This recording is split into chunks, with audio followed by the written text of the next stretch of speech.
A connect. Blaze, what's up? Okay. Sorry, I don't know what happened there. The internet Oh, just it's went fine. off. No But problem. It's fine. It's that's fine. okay. We're Okay. still here. Oh, just much love. Okay, no problem at all. So my first question would be, as an African, what's it called? As an African business person, what would you say when it comes to support in Europe? Do we black people, do we actually help each other, or do we just, instead of being coming together and helping each other, do we become a competition, or do we come together and help each other? Now that's a very interesting question to ask. In Ireland today, we as African Caribbean community, I will say that the level of support we give for ourselves in terms of business is very low. So I'm going to say it is really very low. We don't really support our businesses as much as we should. Now, when you look at Ireland, the population of Africans that live, people, when I say African, people that is identified as Africans here in Ireland, the population is around 54,000, over 54,000 people that lives here in Ireland today that is identified as Africans. And this population of people, we're very small because the entire population of Ireland is over 5 million, close to 5 million, just less than 4 million, less than 5 million population of Irish people. So take that 54,000, just can you see how small we are? But if we support each other in our businesses, it doesn't matter how small we are, because there's a power in unity. So wherever there's unity, there's power there. And that power will actually flourish in our community. But we don't give ourselves that kind of support in terms of in our community. We don't give ourselves that kind of a support. Recently, I would say that is my own experience for the past few years that I've been here. But recently, it's always good when we talk about the fact that there's no support within the African community. But what are we doing to make a change? So recently, I started up this organization, business called the African Caribbean Irish Owned Chambers of Commerce. So it's a platform whereby you bring in African Caribbean businesses together so that we can start supporting each other, so that we can buy from each other, we can buy each other products, so that we can circulate our money in our community. So, in terms of, okay, let's say yourself, you one day, let's say you're doing a business and you have 100 euro. How do we circulate that 100 euro in our community so that at least it lasts for a long time before it goes outside our own community, as in within the African community? So if you buy from me and I buy from you and you buy from somebody else, if we keep circulating that money in our community, it's going to change the way our community is being flourished. It's going to change the way we engage and the way we do businesses, and we will do better in our businesses. So yes, a lot of businesses. So, look at today. When I first came into Highland, if you're looking to find any African businesses, you go to Mall Streets. There's a lot of businesses there. But today, you will be so surprised that you can't find a single restaurant in Mall Streets. Mall Street is one of the well-known marketplace in Highland. When you go there, you find the Asians, you find the Irish people, you find other different people there marketing their products, but you won't see a single restaurant. I mean, restaurants whereby people can eat African food. Now, I know some people will be like, oh, no. Yes, that is what is happening as of today. In the past few years, there was different restaurants.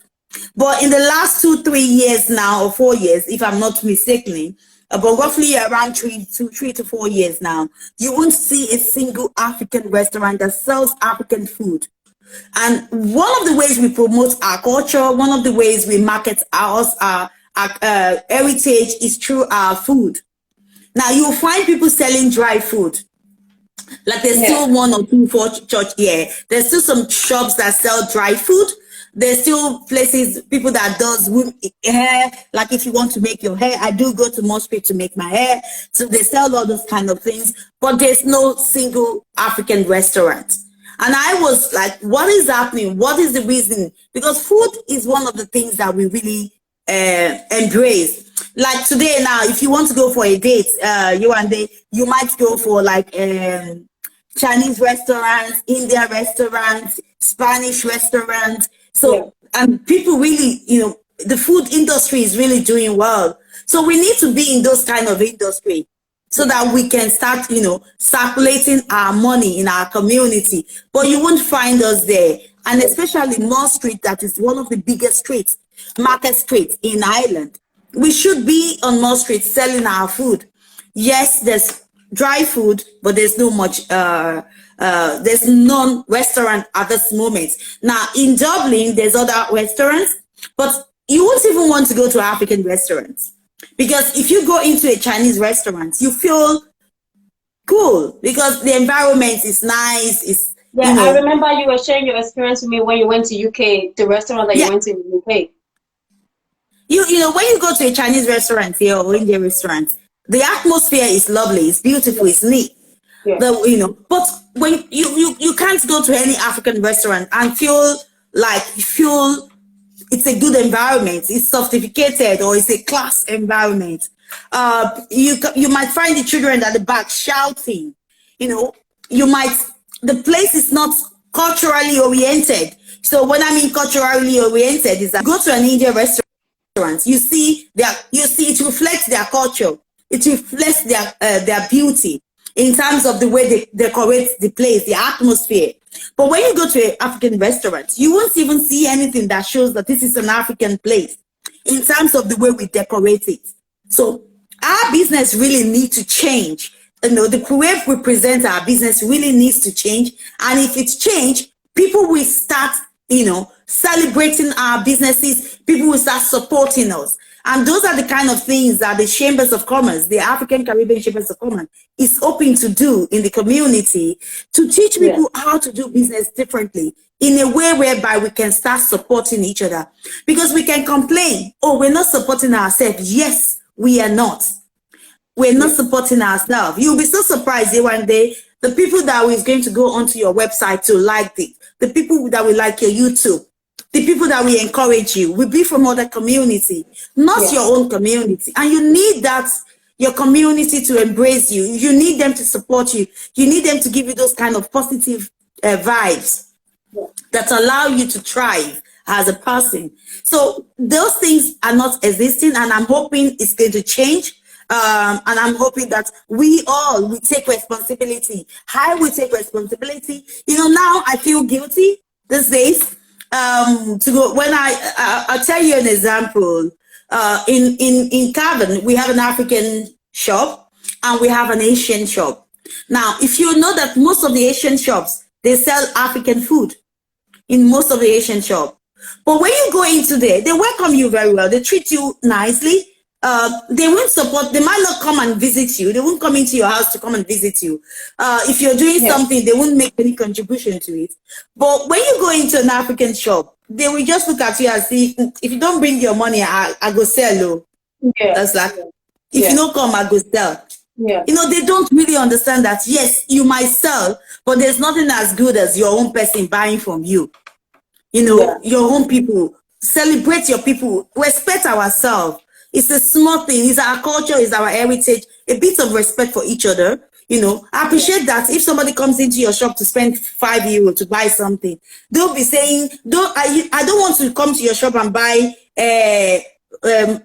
pepper or one chicken, spend €5. And then Yeah. when I get home the next or 2 days, one of my friends is telling me, say, they say you come to the shop, now €5 you spend. Oh, Yeah. Oh, you yeah. know, That's true. That's true. those kind of things, we need to stop it. We need to stop all those kind of attitude. We need to stop bypassing each other. So, you know, or you say, Shebi, how much did she spend?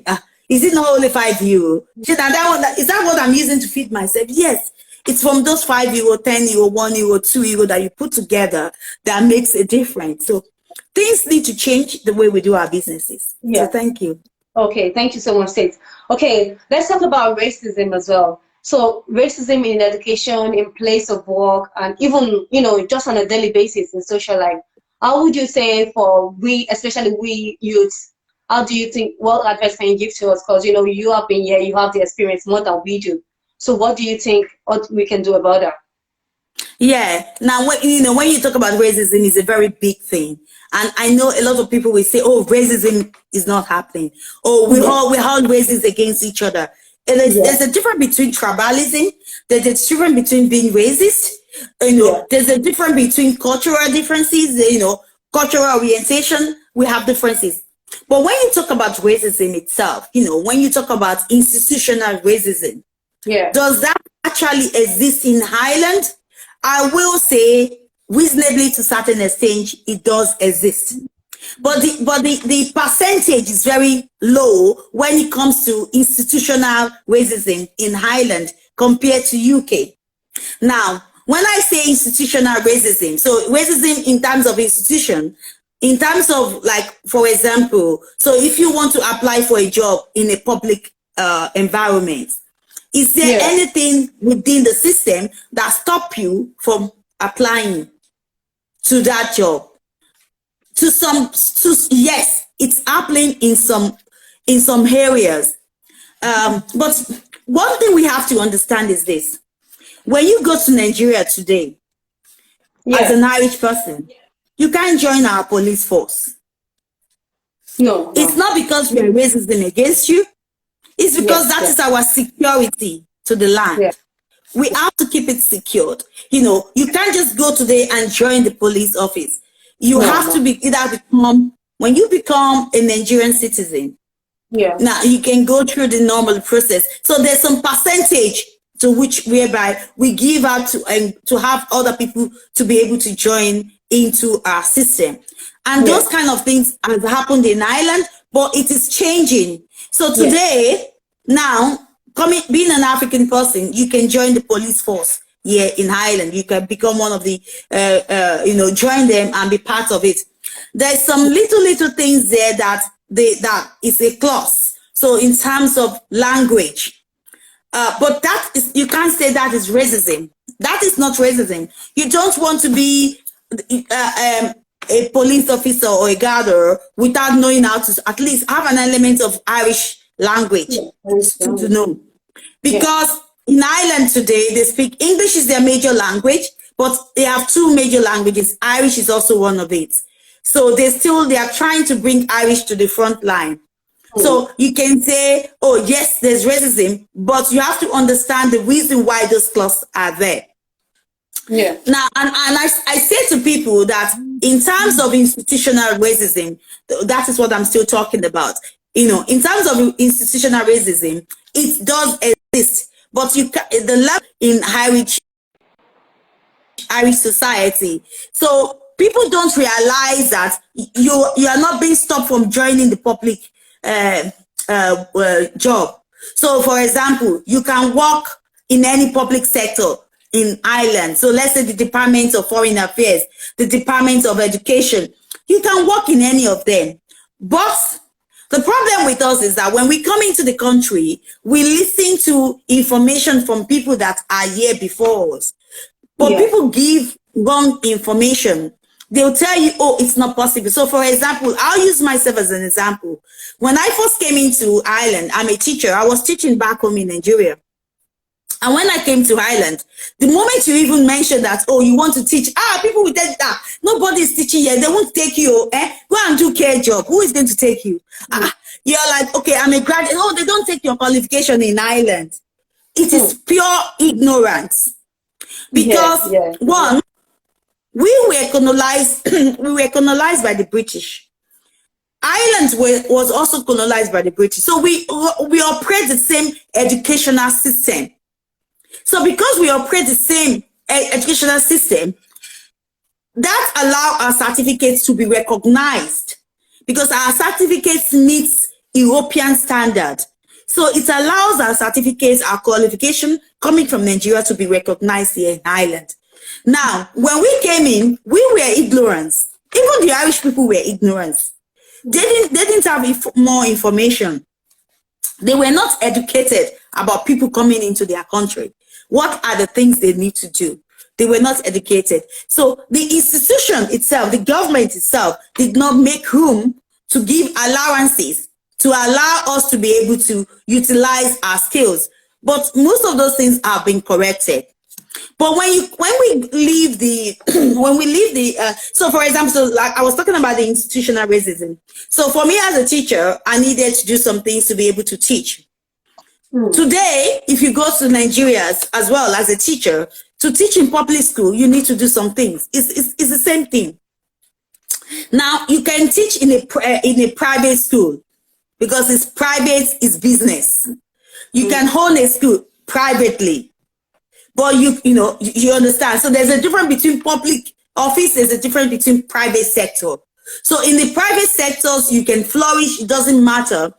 I can come today and set up anything as a private person that has a business, that has the money. That is the reason why people like Facebook, Google, they come into the country, they set up because they are private businesses.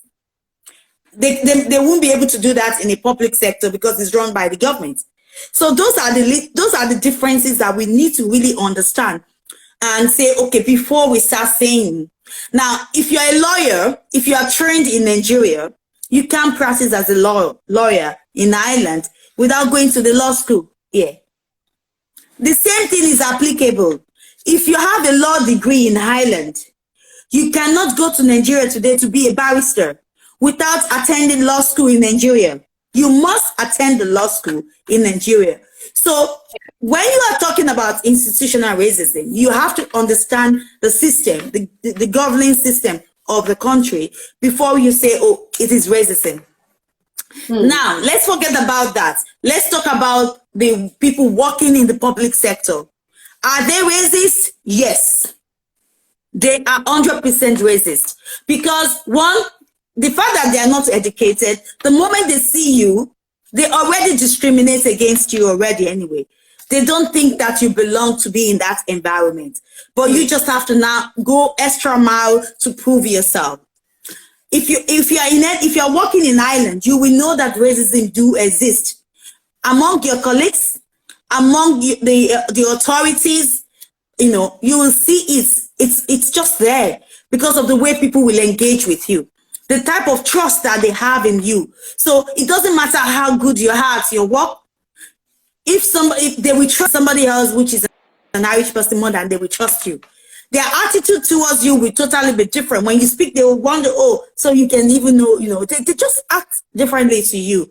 In their attitude, the way they respond to you, the way they engage with you, you can see that there's clearly racism in their blood.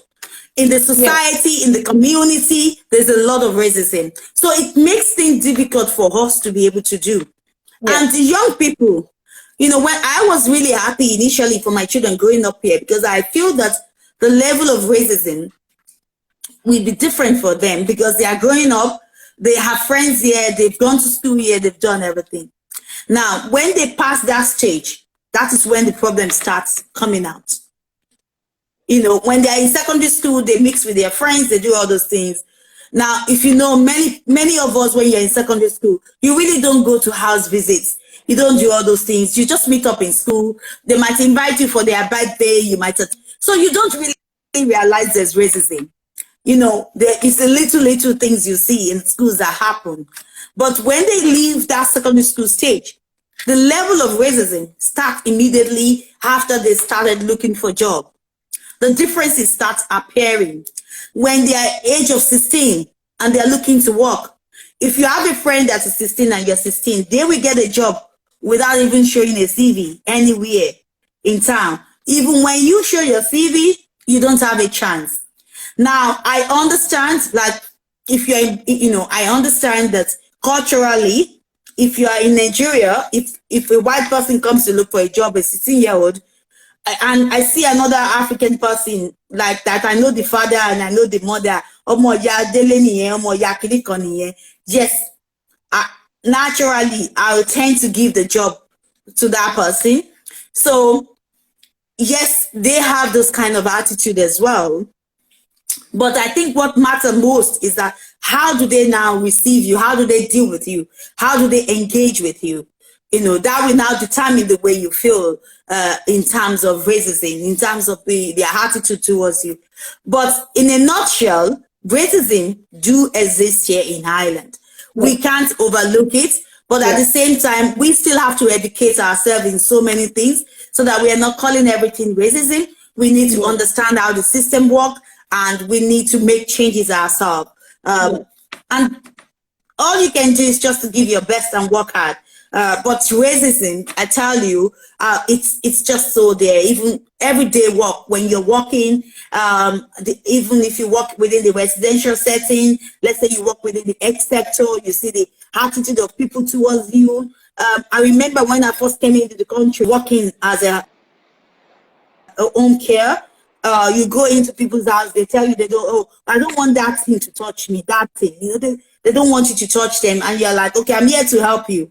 If you don't want me to touch you, fine, no problem. So, you know, all those kind of languages. But, you know, with time, I said to myself, and I've said this before on a TV program, I said to myself that, you know, when I first experienced that, the first time I experienced it, I was nearly crying because I was there to help her, and she was like, I don't want that thing to touch me. But then, you know, one thing, the funny thing is that I now realize, my darling, you and they, that most of these women, they've been locked up in those nursing homes for years. They've lived nearly half of their life in the nursing home. So by the time we start coming into the country, they've never seen anybody as dark as me or as like me. So they've been so, their mind has been so controlled by the media to believe that, oh, Africans are so poor, so they're beggars. So when they see you coming, and imagine, you know, you look at it yourself. When somebody comes to take care of your personal care, you know, this is their, you know, we come into their home, into their houses, we help them to bath, we clean them, we dress them up. This is their personal space. That is their, you know, the dignity. Yeah. So sometimes you just need to understand why their attitude is so bad, because it's like they've been in prison. Yeah. So the first, and then you come in, and the last time they went to prison, the last person they saw, they've never really seen an African person, and then you come into their house, into their home, to care for them, to do their own personal care. They will have an attitude towards you. It's natural. So when I started re-educating myself, and then I started trying to be in their own place, just to say, okay, let me just assume I'm in that position as well. Then my attitude changed to myself. My attitude changed to myself, but it doesn't excuse what they do. It doesn't mean that I agree with what they do, but then I started loving myself more. I had to take control of my own mental health so that they don't make me go back home and start crying and feeling like, oh, what am I doing here? Oh, me that I'm this, or me that I was doing this, I was doing that. Somebody is now saying this to me. So we have to address our own mental health. And I think, and that's what I'm going to say, yes. But just to answer your question, I hope I've said enough, is that racism do exist here in Ireland.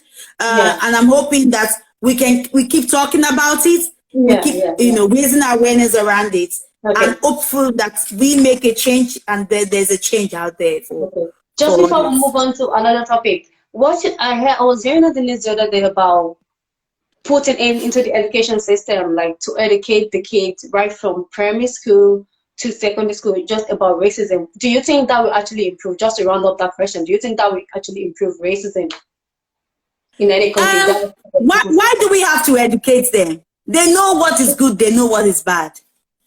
Do you understand? We know what is good. Right from their home, that they act out when they're out there. So that's why maybe when it's put in the education system and they're taught about it, maybe that would actually help them. I think it will help. It will help a little bit, but another way you can see it, if we want to say, like, why do we have to educate them? Why can't they educate themselves? But yes, it should help, because if only charity begins at home. So if they start from home first, parents have to, their parents have to start telling their children how they behave when they go into school. So I think it should start from home. But I accept that, if they start educating them in secondary school, but who are the people doing the education? Are they educated themselves? because these so-called people too that are delivering the education need to be Mm-hmm. educated as well, That's true. because That's you true. know they also have grown up in that kind of attitude whereby the only thing they know is that on their every time they have their dinner in the night, they are Mm. being told that there's somebody in Africa can't eat. They've forgotten that there's somebody in Dublin city center that is sleeping on the street that didn't even have food to eat. So it's Mm. always about Africa. You know, drop that penny there for people in Africa. We Mm. don't need their penny. Yeah, Africa has enough, but I think as well the media has to play a lot of role. Mm. And even we as Africans, our leaders have to stop becoming a beggar. They have to change. Our leaders are making us to look like beggars. Our leaders are going all around the countries and begging, saying Africa is starving. We are not starving, we are a rich continent. So our leaders they are pushing an agenda of beggars. They go around the whole country, European country, to be begging. So what do you expect? How do you expect them to treat us when we come to them and start begging? So I think every one of us needs to change. But I agree with you 100% that if they can start, at least take a step to start educating from primary school, educating young people, telling them positive things about Africa, showing them positive things about Africa. And that is one of the things I do. We do it in the month of November. I go to schools, I do African storytelling. I don't have much resources, so I do it mainly in Cavan. I go to schools in Cavan and I do African storytelling to primary schools and secondary school. I do it. I run a week program in the month of November, and I've been doing this for years, at least over 5 years now. We go into school and tell them about Africa. Tell them positive stories about Africa. Let them see those beautiful pictures, how Africa looks like, the big cities we have, the Kilimanjaros, all those wonderful things. I think we all should play a role in this. And hopefully that education is important and it will change the narrative. Okay. Thank you so much, Sid. Okay, now we are going to move into the young African generations where we talk about lifestyle, marriage, and our food and everything. Yeah. So what exactly? There's so many things there to cover. We can talk about our It looks social like attitude. these days, most of us we tend to live our life on what's it called? Social media, what we see on TV and all of that, on food as well. You see people like, even someone like me will be like, oh yeah, I want to go on a diet, I want to do this, I want to do that. Like, feels like the media has taken over our lives. It has. And you and it's not just the young people. It's even we the older generations that we think, we the middle older generations and the older generations, people older than myself and younger people. These days, people as young as 5, they're already on social media. 5 Yeah, years yeah. old, they're already, and that is all they know. Was it Mm. yesterday? I went to visit a village here in Dublin, which is called the Femin Village. It's in Okay. around Donegal. Now, Oh, this okay. village, this village, what they did is that they preserved the village. This is the old Irish village. So they preserved this village, and people can go there on a tour, and Mm. they tell us the story of how things was Yeah. uh, before in Ireland. But one of the things that they said that is relevant to what we are saying today was that the man that is doing the talk told us about how the older people use fairy tales. So they talked about the fact that they believe that if you don't see something, you don't want it. Now, so in terms of today we all have our phones. The Mm. social media is there. It tells us the social media has taken over our life totally. It shows us beautiful houses. And when you see those beautiful houses, you want to have it. Mm. You said something about slim body, slimming. They show us about everybody that is within 1 week, they've lose their weight. It's not, Mm. it's a lie. It doesn't happen that way. They'll show you, they say, oh, this is my B picture. This is the way I am now. They show us about the most beautiful, the only thing that is beautiful on social media is this slim, fitting, you know. Everybody on social media wants to change their lips. They want to make it plump as an African person, even though they say we are not beautiful, but they all want to have our plumpy lip. So they show us all those, they tell a lot of narrative and stories about different type of thing. And if from the age of 5, the only thing you do when you wake up in the morning is to be on social media. So what life have we given to our young people? What life are they having? You know, so when they start seeing all those things, that is what they will be looking for. Everybody wants a fast life. Today, most of us, we don't even read newspapers anymore. Which, if you need your news, just go onto Facebook. You get all the news. If they say something happened, I'm like, when did it happen? I quick rush to the Facebook. I should have been on my, you know, somebody should have mentioned it and talk about it.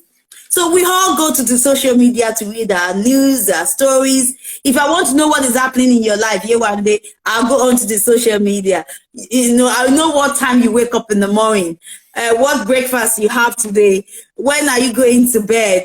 If you want to know where I was yesterday, go onto my Facebook page. You see it's there.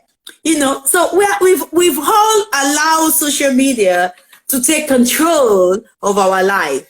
It tells us what to do, when to wake up in the morning. It's so funny that when I wake up in the morning, even as an adult, the first thing I do is to pick up my phone and then I glance through, okay, what is there? Before I even start my day, before I even go for prayer, I just want to see who, I check my WhatsApp, any message I've had over the night.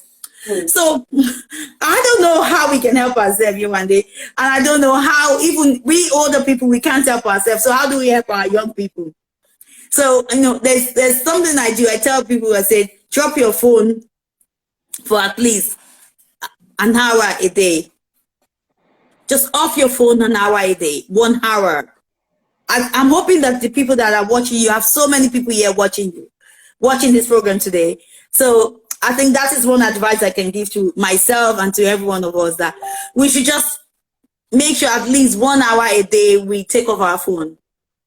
And we just drop the phone somewhere and we don't even think about social media or emails or calls or anything. Hopefully that will help us. And if, you know, there was something myself and you we were talking about before we do this interview. We were talking about attitude, young people's attitude in terms of cultural, social cultural ethics. How do they respect their other people? You see the way people talk to people on social media. Because you see, you know, everybody is behind that. Nobody is seeing me. So, yeah, you know, the way we respectful of each other. You know, how do we talk to one another? How do you talk to me? How do I talk to you? Because do we respect each other's space? Do we respect each other in the way we talk? So, yeah, social media has really played this, you know, really, you know, just damaging to us as a race. I think it needs to change, but hopefully that it can start with you and me. You know, even if just to drop our phone 1 hour a day and then make sure that we just forget about it. Yeah. Is there any questions there? Somebody asking me questions that you like me to talk. Huh? Marriage as well. Marriage. Yeah. So we said we were going to talk about marriage, food. What type of food do you really like? So when it comes to food, I would say basically rice, noodles. I won't be the type that will be a takeout. Takeout will be days that, you know, I'll have a separate day for takeout. You know, not like as an African person, we always have a day for that, for those kind of stuff. So I'm kind of person that is used to that way.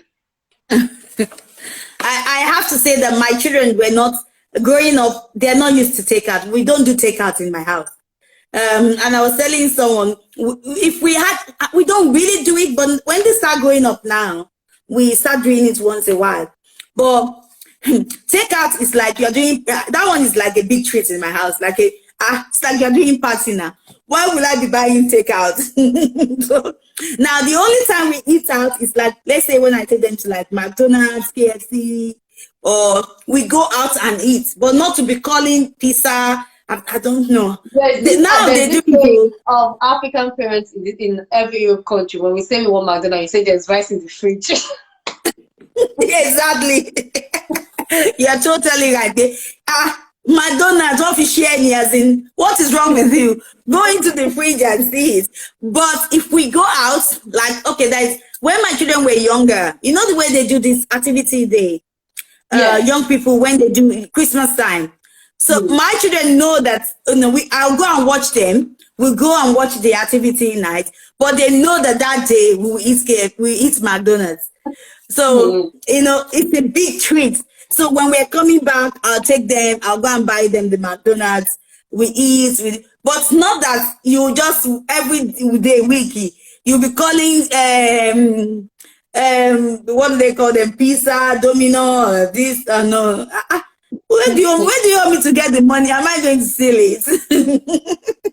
But you see, this is part of No. what the thing has given on to us as well. Everybody wants to like do because once you go online, you see people sharing their dinner, sharing what they're having. So you want to do the same thing. So people tend to go to their can we get this? Can we get that? All to share their own thing as well on social media.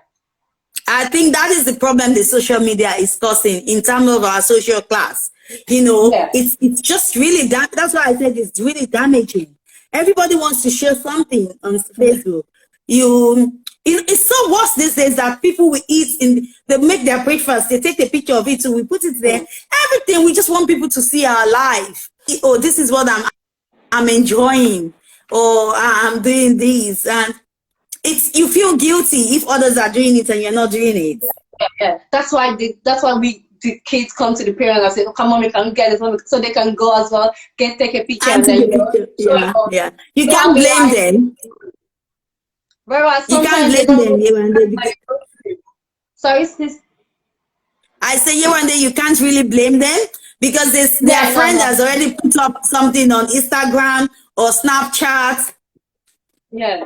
And they Like also want to feel my they son, want to I belong. don't know if he's watching this, and because he's going to give out to me, he's always taking his picture every 1 minute on Snapchat and putting it, doing faces. So I was like, why are you doing that? It's like everybody is doing the same thing. So they're all on Snapchat and doing their faces and taking pictures every second and putting it out there. So it's really, I think, I don't know, young people are coping these days with all the social pressure. I call them social pressure. I don't know how Yeah, they're yeah, doing yeah, yeah. Like everyone you try to live up to what you can afford. Like you it. see people online and then you think, oh, he has this, let me especially with I would say with take phones these days. I remember I was at a party and they were having a discussion and then one of them turned around to the other and she was like, is that an Android that you use on an iPhone? And it was like, oh, it's an iPhone. And the expression on the face, you could tell that she really looked down on him because he has an Android and not an iPhone. Look, it's a few years back now, I traveled home and I had this one, I just had phone. I needed a phone. I had my normal phone that I'm using. My sister was nearly going to like, hey, how can I come all the way from Europe and bring this kind of phone? But don't disgrace me, auntie me. Like, don't disgrace me. But she had to get me phone to like, no, she can't even imagine that I'm using this kind of phone. But I see, said, that's Tibi, the thing. you When we call think of now.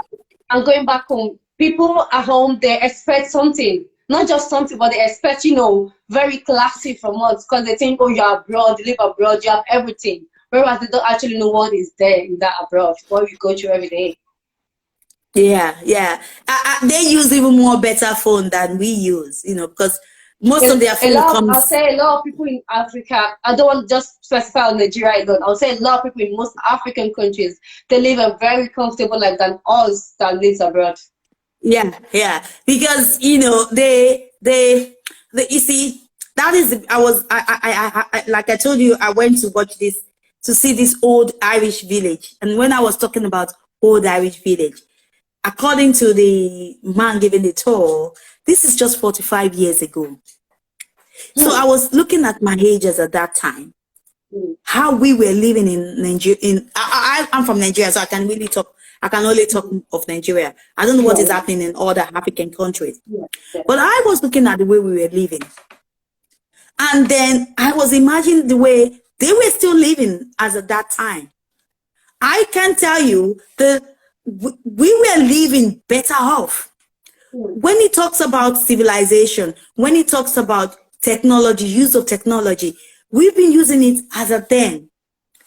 Those years in Nigeria specifically, I'll talk about Nigeria because my mom, you know, I know she told me about how they were living as at the time she was younger.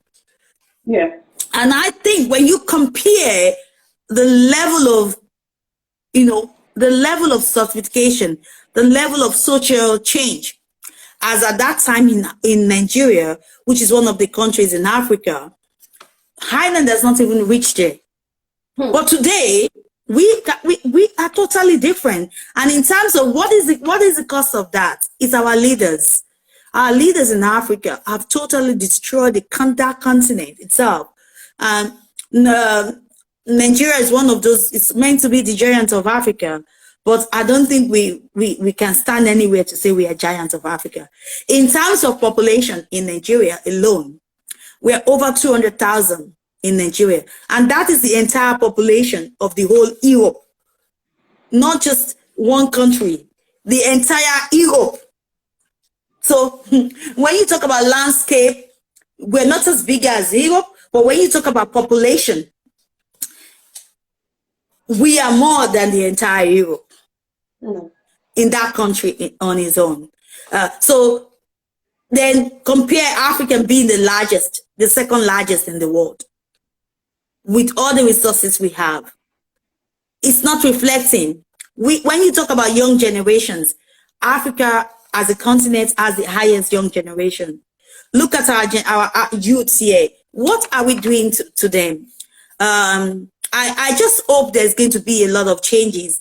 I hope that programs like this, you being a young person, you know, showing what it means to be young, showing what it means to be courageous, because it takes a lot of courage to do what you're doing today. Being a leader, because now you've put yourself in a position of leader. People are going to aspire to be like you. People are going to see what you're doing and they want to do the same. I'm hoping that the young generations we have here in Ireland today, they are going to lay a good example. They are going to be a force to be reckoned with, so that they will be part of the change of the narrative here in diaspora, in Ireland, in Europe, you know. And I think I'm proud for the little things I've seen.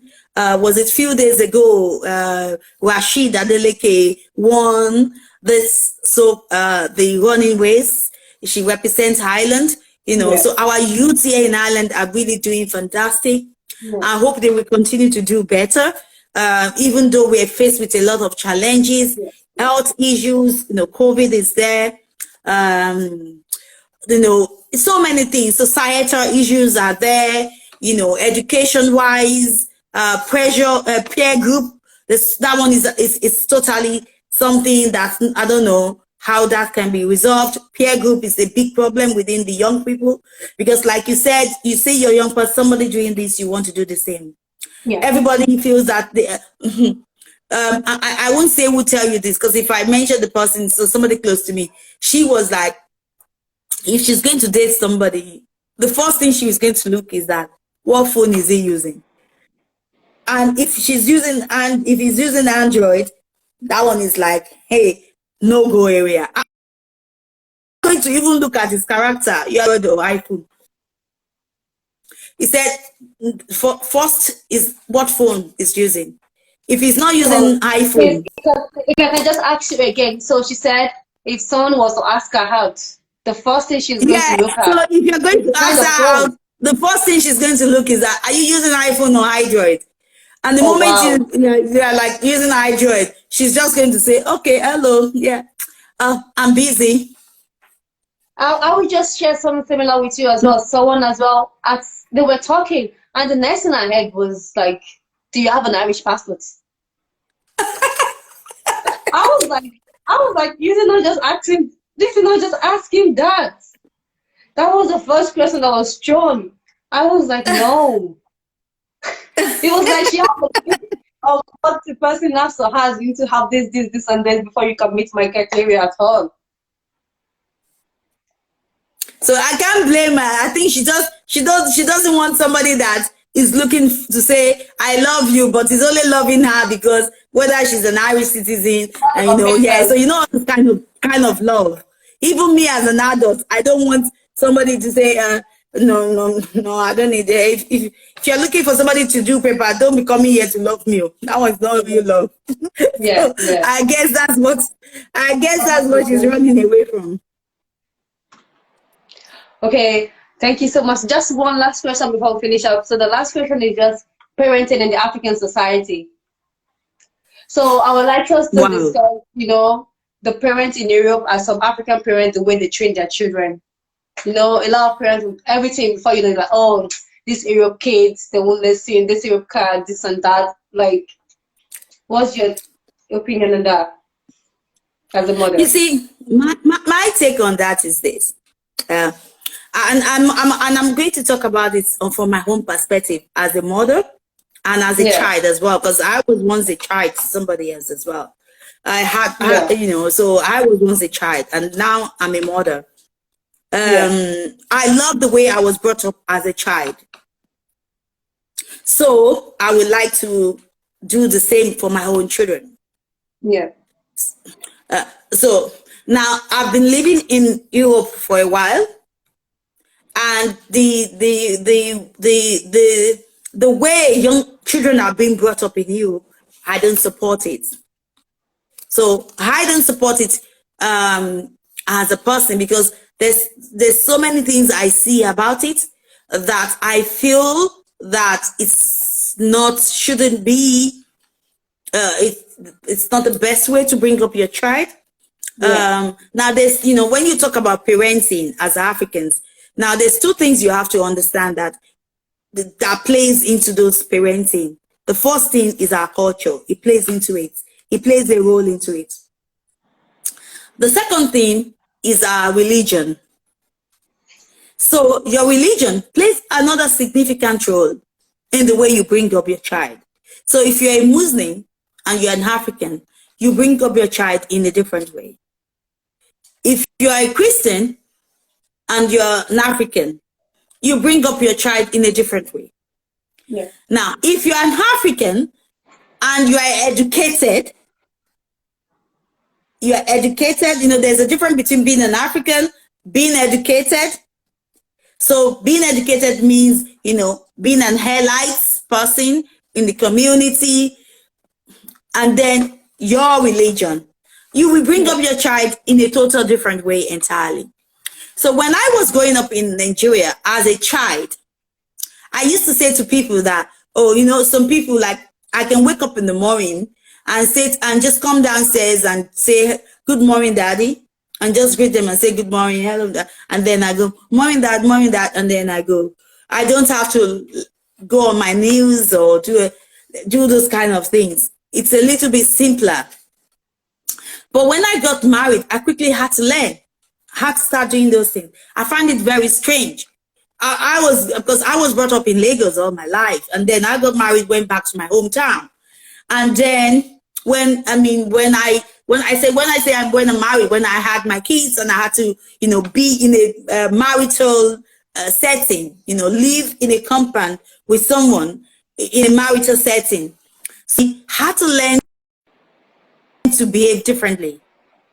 I had to learn to wake up and greet everybody within the compound. I had to learn to greet them with more respect, and there was more expected of me. It was expected of you that you have to wake up and greet people, and I'm feeling like, what is all this?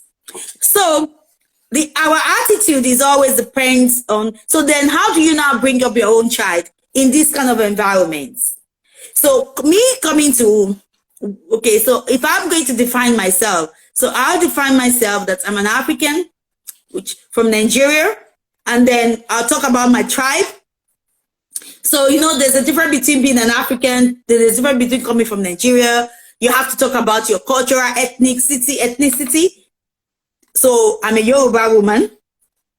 We have a different culture from Hausa. We have a different culture from Fulanis. We have a different culture from Igbos.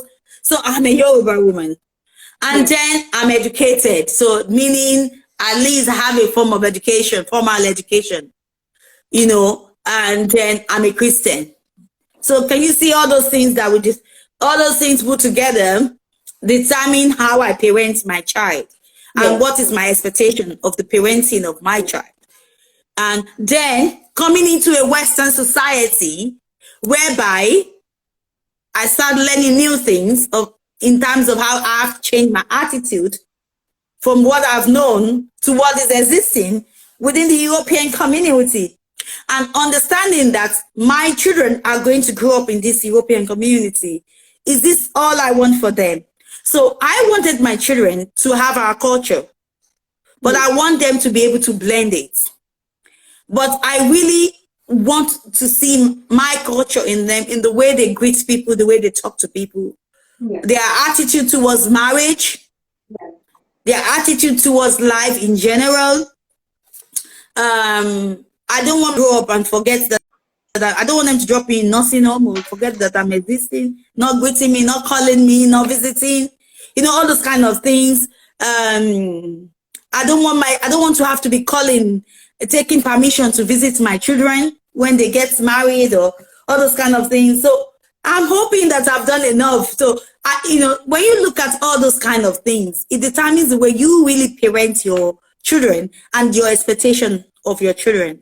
But when they start growing up, they become their own person entirely. You might be lucky that they will keep some of those trainings you give to them, or they just throw everything out of into the bin. So, you know, you might be lucky to see that. But parenting for us is difficult in this community as in general, as Africans in general. Parenting is difficult for us. It doesn't matter whether you are from Nigeria, from Ghana, from Eastern Africa or West Africa, South Africa, Northern Africa. Parenting for us as Africans in general is different in the West. It's difficult in the Western world. Have you seen those videos of young people these days? They make fun of their parents, of the way they say things, the way they do things. It's so every time my son will come and show me that, so, Mom, look at you. This is you. It's just like when he's talking to me and I'm doing he's like, Mom, just answer. Stop this. I said, you should know that I'm answering by saying, that means I've answered you. So, and there's so much, many funny video, our attitude, whether, you know, you come into the house to visit and the way you greet, and then your friend comes into the house and he says, Susie, how are you? And then you look at, I look like this, Susie. How are you? Good afternoon. As in, okay. So, you know, it's different if somebody comes into the house and say, Auntie, oh, so, how are you? How is your parents? Then somebody that comes, say, okay, hi. You know, so it's so funny, you know, when you see our children really telling us how as parents.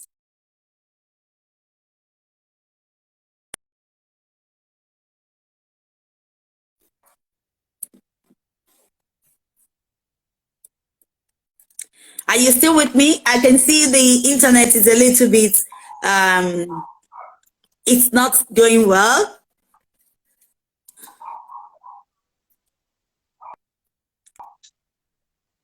So I'm still here and I hope people are joining us here. Okay, you freeze at a time.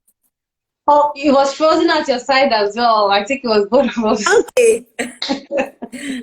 I didn't see it. I was going for you as well. Yeah. Okay. So anyway, I just think that it's different the way we parent, and our attitude towards our children that are different.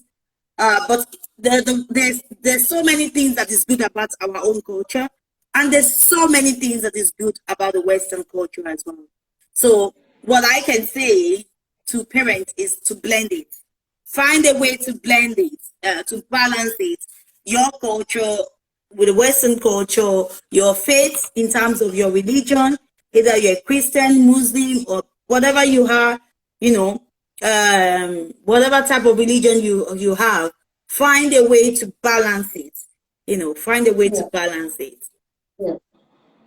Thank you so much for coming online today, sis. I know it's a Sunday, everybody wants to be at home resting, but you took out of your precious time to do this with me. Thank you so much. I really appreciate you.